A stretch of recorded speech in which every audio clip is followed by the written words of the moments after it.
Based on the operational performance of the T-37 and T-38 and the lessons learned from the Namenhen incident, it was necessary to strengthen the armor of the next reconnaissance light tank.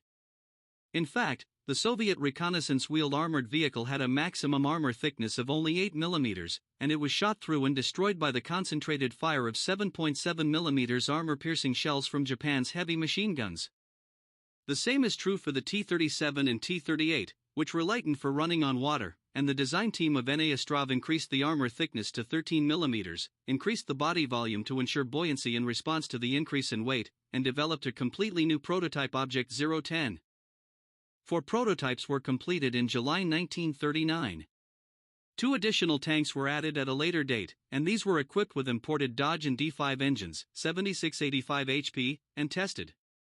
As a result, the length of the vehicle was increased by 120 mm, the width was increased by 50 mm, and the vehicle height was lowered by 20 mm to improve stability on the water, and the form of the Object 020 and T-40 was completed.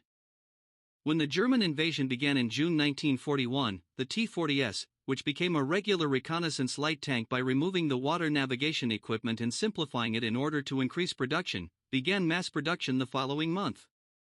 It was sent to support infantry to make up for the heavy losses in the early German-Soviet War, and many were lost and disappeared due to poor armament and armor in the defense of Moscow, and the remaining vehicles were used for training.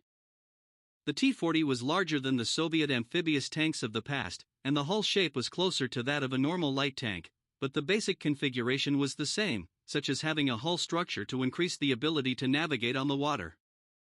The undercarriage was based on the imported Swedish Landsberg L60, and for the first time as a Soviet light tank, a torsion bar suspension was adopted, which improved maneuverability at the water's edge. The production version from October 1940 was equipped with an 85 horsepower gasoline engine for the GAZ-11 truck.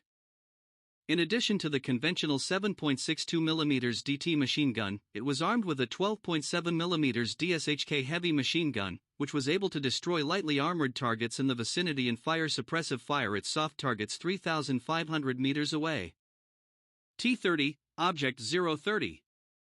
The Object 030 and T-30, which were strengthened into 20mm SHVAK cannons for fighters, were also prototyped, but in addition to the armament, there was no recessed part of the screw attachment at the rear of the hull, and the hollow-pressed wheels were replaced with cast spokes that had no buoyancy, and they were practically only enhanced armament versions of the T-40S. As a reconnaissance light tank, the T-60, which was designed as a land-only type from the beginning by abolishing the hull structure, was mass-produced in earnest.